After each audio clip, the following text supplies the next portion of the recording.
ঘৰৰ মূল দুৱাৰত এনেকুৱা কি বস্তু লগালে আপোনাৰ ঘৰখন ধন ধানেৰে নদন-বদন হৈ পৰিব। ঘৰৰ মূল দুৱাৰত এটা বিশেষ বস্তু লগালে আপোনাৰ ঘৰখনত সুখ শান্তিয়ে বিৰাজ কৰিব। আপোনাৰ ঘৰখনৰ দীৰ্ঘদিনীয়া দুখ দৰিদ্ৰতা নিমিষতেই নোহোৱা হৈ যাব। ঘৰখনৰ মূল দুৱাৰখনে ঘৰখনৰ ভাগ্য নিৰূপণ কৰে। ঘৰখনৰ মূল দুৱাৰমুখত আপুনি যদি দুই এটা ভুল কৰে তেন্তে আপোনাৰ ঘৰ পৰিয়াল বৰবাদ হ'বলৈ বৰ বেছি সময় নালাগিব। সেইবাবে আজি এই ভিডিঅ'টো প্ৰতিখন ঘৰৰ কাৰণে অত্যন্ত গুৰুত্বপূৰ্ণ।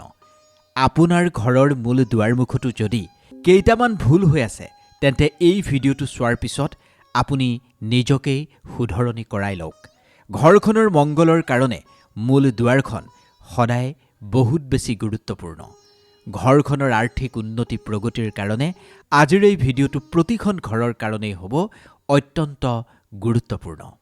নমস্কাৰ প্ৰিয় দৰ্শক, আমাৰ ছেকেণ্ড চেনেল পজিটিভ ভাইবছৰ এটা নতুন ভিডিঅ'লৈ আপোনালোক সকলোকে স্বাগতম জনাইছোঁ। ঘৰৰ মূল দুৱাৰমুখত মানে মেইন যিখন দৌৰ হয় তাত এনেকুৱা কি বস্তু লগালে আপোনাৰ লাভেই লাভ হ'ব। ঘৰৰ মূল দুৱাৰমুখত আপুনি কি বস্তু লগালে আপোনাৰ লাভ হ'ব সেই বিষয়ে জনাৰ পূৰ্বে আপুনি ঘৰৰ মুখ্য যিখন দুৱাৰ হয় তাৰ গুৰুত্ব বুজি লোৱাটো অত্যন্ত জৰুৰী। ঘৰৰ মূল দুৱাৰখন হৈছে সুখ সমৃদ্ধি প্ৰৱেশ কৰাৰ দুৱাৰ। সেই দুৱাৰ মুখেৰে আপোনাৰ ঘৰলৈ আৰ্থিক সমৃদ্ধি সম্পন্নতা আহে। ঘৰখনৰ মূল দুৱাৰমুখতেই ঘৰখনত থকা মানুহকেইজনৰ ভাগ্য নিৰ্ধাৰণ হয়। যদি আপোনাৰ ঘৰৰ মূল দুৱাৰখন বা দুৱাৰ মুখভাগ ভাল নহয়, সঠিক নহয়, তেন্তে ঘৰলৈ আপোনাৰ কেতিয়াও সুখ সমৃদ্ধি নাহে। ঘৰৰ মূল দুৱাৰমুখ শুভ কৰি ৰাখিবৰ কাৰণে বা উত্তম স্থান কৰি ৰাখিবৰ কাৰণে বিভিন্ন ধৰণৰ বস্তু আমাৰ মানুহে দুৱাৰমুখত আঁৰি থয়, যাতে ঘৰখনৰ মূল দুৱাৰমুখেৰে ঘৰখনত আৰ্থিক সমৃদ্ধি সম্পন্নতা সুখ আদি প্ৰৱেশ কৰিব পাৰে। এনেকুৱা কিছুমান বস্তু আছে যিবোৰ বস্তু সঠিকভাৱে যদি আপুনি ঘৰৰ মূল দুৱাৰমুখত লগায় তেন্তে সঁচাকৈ আপোনাৰ জীৱন সলনি হ'ব পাৰে। জীৱনত আপুনি বিভিন্ন ধৰণৰ লাভ অৰ্জন কৰিব পাৰিব। ঘৰখনলৈ সুখ সমৃদ্ধি ক্ষিপ্ৰগতিৰে আগমন হ'ব। প্ৰাচীন কালত যিবোৰ ডাঙৰ ডাঙৰ ঘৰ আছিল সেই ঘৰৰ মুখ্য দুৱাৰমুখত মংগল কলহ লগাইছিল মানুহে, মানে মংগল কলহৰ আকৃতি তৈয়াৰ কৰি লৈছিল মানুহে। ঘৰৰ মূল দুৱাৰমুখত মংগল কলহ আপুনি কেনেকৈ স্থাপন কৰিব? কলহৰ অৰ্থ হৈছে সম্পন্নতা। কলহ হৈছে শুক্ৰ আৰু চন্দ্ৰমাৰ প্ৰতীক। কলহৰ স্থাপন মুখ্য ৰূপত দুটা স্থানতেই হয়, এটা হৈছে মুখ্য দুৱাৰত, আনটো হৈছে পূজাথলীত। যদি আপুনি ঘৰৰ মূল দুৱাৰমুখত কলহ ৰাখে, সেয়া সৰুৱেই হওক বা ডাঙৰেই হওক, সেই কলহৰ মুখভাগ সদায় খোলা হ'ব লাগে আৰু সেই কলহত সদায় পৰ্যাপ্ত পৰিমাণৰ পানী ভৰ্তি কৰি ৰাখিব লাগে। আৰু সেই কলহত যি পানী আপুনি ভৰ্তি কৰিব সেই পানীত আপুনি ফুল ছটিয়াব পাৰে। আগদিনা যিখিনি পানী আপুনি কলহত ৰাখিব, পিছদিনা ৰাতিপুৱা সেই পানীখিনি আপুনি আঁতৰাই পেলাব আৰু পিছদিনা পুনৰ আপুনি নতুন পানী সেই কলহত ভৰ্তি কৰিব পাৰিব। এতিয়া শুনক মূল কথা।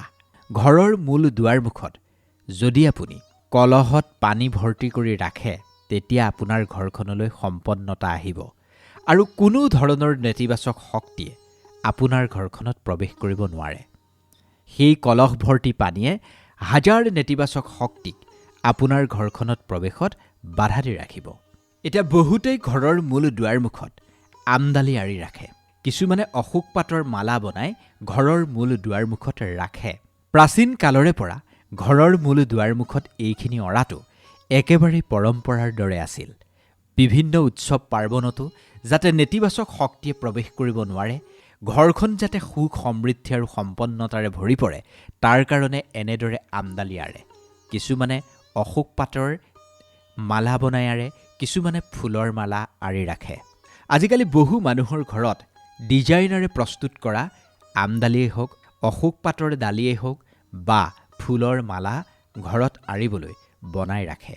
আমি যে বিয়া বা উৎসৱ পাৰ্বণত ঘৰৰ মূল দুৱাৰমুখত লগাওঁ আমডালি, মিহি সূতাডালেৰে গঠা সেই আমডালি যদি আপুনি ঘৰৰ মুখ্য দুৱাৰমুখত আঁৰি ৰাখে বা বান্ধি ৰাখে, এইখিনি আটাইতকৈ শুভ বুলি গণ্য কৰা হৈছে। ৰেগুলাৰ দৈনন্দিন জীৱনত আপুনি এই আমদালি ব্যৱহাৰ কৰিব পাৰে, কিন্তু সৰ্বোত্তম দিনটো হৈছে মঙলবাৰ। মঙলবাৰে এই আমদালি ঘৰত যদি আপুনি আঁৰি ৰাখে, তেন্তে আপুনি উত্তম ফল লাভ কৰিবই। আমপাত শুকাই যোৱাৰ পিছতো সেই আমপাতে সুখ আকৰ্ষিত কৰিব পৰা ক্ষমতা থাকে।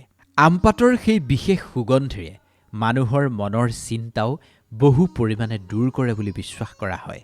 সেইকাৰণে আমদালি ঘৰৰ দুৱাৰমুখত অঁৰাটোক আটাইতকৈ উত্তম বুলি গণ্য কৰা হৈছে। আমপাতৰ উপৰিও অশোক পাত আপুনি লগাব পাৰে, নিমৰ পাত লগাব পাৰে। যদি আপুনি আমপাত, নিমপাত বা অশোক গছৰ পাতেৰে আপুনি মালা বনায়, মানে আমদালি যেনেকৈ বনায় তেনেদৰে যদি নিমপাত বা অশোক পাতৰ দালি বনায় আপুনি ঘৰৰ মূল দুৱাৰমুখত ৰাখে আৰু প্ৰতি সপ্তাহত যদি আপুনি সেইখিনি সলাই নতুনকৈ লগায়, বিশ্বাস কৰক আপোনাৰ ঘৰখনত সুখ সমৃদ্ধিয়ে বাস কৰিব। এতিয়া আটাইতকৈ গুৰুত্বপূৰ্ণ কথাটো হৈছে, ঘৰৰ মূল দুৱাৰমুখত আপুনি যদি ক'লা ৰঙৰ গেট বনাই দিয়ে তেন্তে সেইখিনি উত্তম নহ'বও পাৰে। কাৰণ ক'লা ৰঙৰ গেট যদি আপুনি বনাই দিয়ে, ঘৰখনৰ মূল দুৱাৰমুখেৰে শনিৰ আগমনৰ সম্ভাৱনা আপোনাৰ মূল দুৱাৰমুখেৰে যথেষ্ট বাঢ়িব। এতিয়া বহু মানুহে ঘৰৰ মূল দুৱাৰমুখত গ্ৰিল লগাই দিয়ে, ক'লা ৰং সানি গ্ৰিল লগাই দিয়ে। যদি আপুনি ক'লা ৰঙৰ গেট এখন ঘৰৰ মূল দুৱাৰমুখত ৰাখি দিয়ে, তেতিয়া আপোনাৰ জীৱনলৈ সংগ্ৰাম আহিব পাৰে। যদি আপুনি মূল দুৱাৰমুখত এখন লোহাৰৰ গ্ৰিল লগাইছে বা গেট লগাইছে, তেন্তে সেই গেটখনত আপুনি ভুলতো ক'লা ৰং নামাৰিব।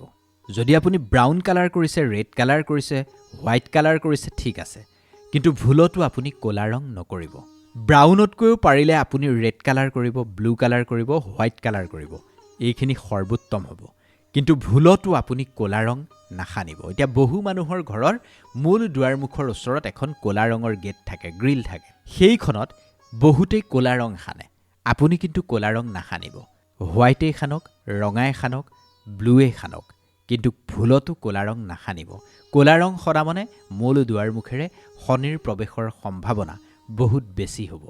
যদি আপোনাৰ গেটখনত ক'লা ৰং আপুনি সানি ৰাখিছে, বাৰে বাৰে আপুনি সেই ক'লা ৰঙেৰে আহিব, ক'লা ৰঙেৰে যাব, এনেকুৱা ছিটুৱেশ্যনত শনিৰ ভূমিকা বহুত বেছি। তেতিয়া কি হ'ব, আপোনাৰ জীৱনত সংগ্ৰামটো বাঢ়ি যাব। গতিকে সংগ্ৰাম যাতে আপুনি জীৱনত কৰিব লগা নহয়, তাৰ বাবে এই সৰু কথাটোত আপুনি গুৰুত্ব দিব। আপোনাৰ ঘৰৰ সেই মূল দুৱাৰমুখত থকা লোহাৰৰ গেটখনত যদি ক'লা ৰং আছে, তেন্তে আজিয়েই সেই ৰং সলাই বেলেগ কালাৰ কৰি পেলাওক। স্বস্তিকৰ গুৰুত্ব বহুত বেছি। মেইন ড'ৰত যদি আপুনি স্বস্তিক স্থাপন কৰিছে, তেতিয়াহ'লে আপোনাৰ কাৰণে ই উত্তম হ'ব। স্বস্তিকৰ অৰ্থ হৈছে কল্যাণ। স্বস্তিক মানেই হৈছে মংগল। আপোনাৰ ঘৰখনত মংগল হওক, কল্যাণ হওক, তাৰ কামনা কৰিবলৈ আপুনি স্বস্তিক স্থাপন কৰক ঘৰৰ মূল দুৱাৰমুখত। চাৰিভুজৰ বিশেষ আকৃতিৰে প্ৰস্তুত কৰা হয় এই স্বস্তিক। আজিকালি বজাৰত ৰেডিমেড স্বস্তিক উপলব্ধ। সেই স্বস্তিকো যদি আপুনি ঘৰৰ মূল দুৱাৰমুখত স্থাপন কৰি দিছেহি, তেন্তে নিশ্চিতভাৱে আপোনাৰ ভাল হ'ব। আপুনিও চাগে এটা কথা জানে, যিকোনো এক স্থানত শক্তি বঢ়াবৰ কাৰণে, পৰিৱেশটো সন্তুলিত কৰি ৰাখিবৰ কাৰণে স্বস্তিকৰ প্ৰয়োগ ধাৰাবাহিকভাৱে কৰি অহা হৈছে। কিন্তু মনত ৰাখিব, স্বস্তিকৰ ভুল প্ৰয়োগেৰে আপোনাক সংকটত পেলাব পাৰে আৰু সঠিক প্ৰয়োগে আপোনাৰ বিভিন্ন ধৰণৰ সমস্যাৰ পৰা আপোনাক পৰিত্ৰাণ দিব পাৰে। আপুনি যিকোনো ৰঙৰ স্বস্তিক বনাব পাৰে, কিন্তু মনত ৰাখিব, ৰঙা আৰু নীলা ৰঙৰ স্বস্তিক বিশেষভাৱে প্ৰভাৱশালী বুলি গণ্য কৰা হয়। ঘৰখনৰ মুখ্য দুৱাৰত দুয়োফালে ৰাইট আৰু লেফ্ট ৰঙা ৰঙৰ স্বস্তিক যদি আপুনি লগায়, ঘৰখনৰ বাস্তুদোষ নোহোৱা হ'ব, ঘৰখনত নেতিবাচক শক্তিয়ে প্ৰৱেশ কৰিব নোৱাৰিব আৰু ঘৰখনৰ যি দিশৰ সমস্যা, এই সমস্যা একেবাৰে সমাপ্ত হৈ পৰিব। ঘৰখনৰ মূল দুৱাৰমুখত মেইন ড'ৰখনৰ ওপৰ ভাগৰ সোঁমাজত যদি আপুনি নীলা স্বস্তিক লগায়, তেতিয়াহ'লে আপোনাৰ ঘৰখনৰ মানুহখিনি, সদস্যখিনি নিৰোগী হৈ থাকিব, সুস্থ হৈ থাকিব। স্বস্তিক আপুনি নলগালে নলগাব, কিন্তু ভুলতো আপুনি বেকা স্বস্তিক, ওলোটাকৈ থকা স্বস্তিক, ভুলকৈ স্বস্তিক আপুনি নলগাব। কাৰণ তেৰা বা ওলোটা স্বস্তিক যদি আপুনি লগায়, তেন্তে আপোনাৰ ঘৰখনত সমস্যাৰহে সৃষ্টি হোৱাৰ আশংকা থাকিব। যদি আপুনি ঘৰৰ মূল দুৱাৰমুখত ভগৱান গণেশৰ চিত্ৰ বা মূৰ্তি লগাব বিচাৰিছে, তেতিয়াহ'লে আপুনি কেইটামান কথা খুব গুৰুত্ব দিব। ঘৰখনত সুখ আৰু ঘৰখন শুভ কৰি তুলিবলৈ ঘৰৰ মুখ্য দুৱাৰত বহুতেই ভগৱান গণেশৰ চিত্ৰ বা মূৰ্তি স্থাপন কৰে, লগায়। কিন্তু গণেশৰ চিত্ৰ বা মূৰ্তি নিয়ম নোহোৱাকৈ আপুনি ঘৰৰ মূল দুৱাৰমুখত লগালে আপোনাৰ সমস্যা বাঢ়িবহে পাৰে। কাৰণ ভগৱান গণেশৰ পিঠিৰ ফালে দৰিদ্ৰতা থাকে আৰু পেটৰ ফালে সম্পন্নতা থাকে। সেইকাৰণে যেতিয়া আপুনি মূল দুৱাৰত গণেশৰ চিত্ৰ বা মূৰ্তি লগাব, সেয়া সদায় ভিতৰৰ ফালে লগাব। মানে দুৱাৰখনৰ ভিতৰৰ ফালেহে আপুনি চিত্ৰ বা মূৰ্তিভাগ লগাব। যেতিয়া আপুনি ঘৰৰ ভিতৰৰ পৰা বাহিৰলৈ ওলাই যাব, আপুনি যাতে ভগৱান গণেশক দৰ্শন কৰিব পাৰে, তেওঁৰ চেহেৰাটো যাতে আপুনি দেখে, তেনেকুৱাকৈ আপুনি মূৰ্তি বা ফটোখন লগাব। মানে ভিতৰৰ ফালে লগাব। আপোনাৰ ঘৰখনৰ ভিতৰ ফালে যাতে ভগৱান গণেশে দৰ্শন কৰি থাকে, তেনেকৈ আপুনি লগাব। যদি আপুনি সেইখিনি নকৰে, পিঠিখন যদি আপোনাৰ ঘৰৰ ফালে ৰাখি মুখখন যদি বাহিৰৰ ফালে ৰাখে, তেতিয়াহ'লে আপুনি গম পাব আপোনাৰ ঘৰখনলৈ দৰিদ্ৰতা আহিব। মই কৈছোৱেই, গণেশৰ পিঠিত দৰিদ্ৰতা থাকে, পেটত সম্পন্নতা থাকে। যদি ভগৱান গণেশৰ মুখভাগ আপোনাৰ ঘৰৰ ভিতৰ ফালে আছে, তেন্তে আপোনাৰ দুখ, দৰিদ্ৰতা, আৰ্থিক অভাৱ অনাটন সকলো দূৰ হৈ যাব। আৰু কেনেবাকৈ যদি মুখখন বাহিৰ ফালে আছে আৰু পিঠিখন আপোনাৰ ভিতৰ ফালে আছে, তেতিয়াহ'লে দৰিদ্ৰতা নিশ্চিতভাৱে বাঢ়িবই। মনত ৰাখিব, যদি আপুনি ভগৱান গণেশৰ চিত্ৰ বা মূৰ্তি মেইন দৌৰত লগাব খুজিছে, হালধীয়া ৰঙৰ চিত্ৰ বা মূৰ্তিহে আপুনি লগাব। এতিয়া ঘৰত আপুনি ষ্টীলৰ বা লোহাৰ গেট লগোৱাটো কিমান বেছি যুক্তিসংগত, এয়া ভাল নে বেয়া, সেই বিষয়ে আপুনি কিছু কথা জানি লোৱাটো দৰকাৰ। চাওক, মেটেলৰ অভাৰঅল স্বামী হৈছে মংগল, কিন্তু লোহাৰ যি মেটেল, সেয়া হৈছে শনিৰ অধিকাৰ ক্ষেত্ৰ। যদি আপোনাৰ কুণ্ডলীৰ মানে ঘৰৰ মুখ্য দুৱাৰৰ কুণ্ডলীত যদি শনিৰ চিটুৱেশ্যন উন্নত, তেতিয়াহ'লে আপুনি লোহাৰ গেট লগাব পাৰে, তাত কোনো ধৰণৰ সমস্যা নাই। 2 নম্বৰতে, ষ্টীল হৈছে মিশ্ৰ ধাতু, ৰাহু, কেতু আৰু মংগলৰ ভূমিকা আছে। ষ্টীলৰ গেট ইউজুৱেলি যিকোনো মানুহেই লগাব পাৰে, কাৰণ তাত মিক্সাৰ গুণ পোৱা যায়। প্ৰাচীন সময়ৰ পৰাই ঘৰৰ মুখ্য দুৱাৰত কাঠৰ এখন দুৱাৰ বনোৱাৰ পৰম্পৰা আছে। সকলোৱে কাঠৰ দুৱাৰেই লগায়, কাৰণ কাঠৰ সম্বন্ধ সূৰ্যৰ লগত। যেতিয়া ঘৰৰ মেইন ডোৰত সূৰ্যৰ প্ৰভাৱ আহে, তেতিয়াই সফলতা আৰু উন্নতিৰ সম্ভাৱনা বৃদ্ধি পায়। গতিকে ঘৰৰ মূল দুৱাৰখনত সদায় কাঠ লগাবলৈ চেষ্টা কৰিব, কাঠৰ দুৱাৰেই বনাবলৈ চেষ্টা কৰিব। লোহাৰৰ দুৱাৰ এখন লগোৱাৰ পূৰ্বে সদায় এটা কথা চাই ল'ব, ঘৰৰ মূল দুৱাৰত শনিৰ প্ৰভাৱ কেনেকুৱা। যদি শনিৰ প্ৰভাৱ উত্তম, তেতিয়াহ'লে আপুনি লোহা বা ষ্টীলৰ গেট এখন লগাব পাৰে। কিন্তু অভাৰঅল আপুনি ঘৰৰ মূল দুৱাৰমুখত কাঠৰ দৰ্জা লগোৱাটোৱেই উত্তম বুলি কোৱা হৈছে। গতিকে ঘৰৰ মূল দুৱাৰমুখখন কেনেকৈ ৰাখিব লাগে, সেয়া চাগে আপুনি ইতিমধ্যেই বুজি পাইছে। আৰু কিছুমান নিয়ম আছে। সদায় ৰাতি শোৱাৰ সময়ত আপুনি এটা পাত্ৰত, তামৰ বা পিতলৰ এটা ঘটিত অলপমান পানী ভৰাই ৰাখিব। সেইখিনি ৰাতিপুৱা যদি আপুনি ঘৰৰ মূল দুৱাৰমুখত ছটিয়ায়, তেতিয়াহ'লে আপোনাৰ ঘৰখনত আৰ্থিক প্ৰগতি হ'ব, উন্নতি হ'ব। এই নিয়মবোৰ যুগ যুগ ধৰি চলি আহিছে। প্ৰাচীন কালত এনেকুৱা ধৰণৰ নিয়মবোৰ মানুহে মানি চলিছিল কাৰণে মানুহ যথেষ্ট সুখত আছিল, শান্তিত আছিল। আজিকালি আধুনিকতাৰ পৰশত কিছুমান নিয়ম কানুন হেৰাই গৈছে। সেইবাবে আজি আমি এই মূল দুৱাৰখনৰ সৈতে জড়িত কিছু কথা আপোনাৰ সন্মুখত তুলি ধৰিছোঁ। এই কথাখিনি সন্দৰ্ভত আপুনি একমত হয় নে নহয়, আমাক কমেণ্ট কৰি জনাব। ভিডিঅ'টো কোন স্থানৰ পৰা চাই আছে সেয়াও আমাক জনাব। এনেকুৱা ধৰণৰ জ্ঞানবৰ্ধক ভিডিঅ' পোনপ্ৰথম আপুনি পাবৰ কাৰণে এতিয়াও যদি আপুনি আমাৰ চেনেলটো ছাবস্ক্ৰাইব কৰা নাই, অনুগ্ৰহ কৰি এবাৰ ছাবস্ক্ৰাইব কৰি ল'ব। ধন্যবাদ।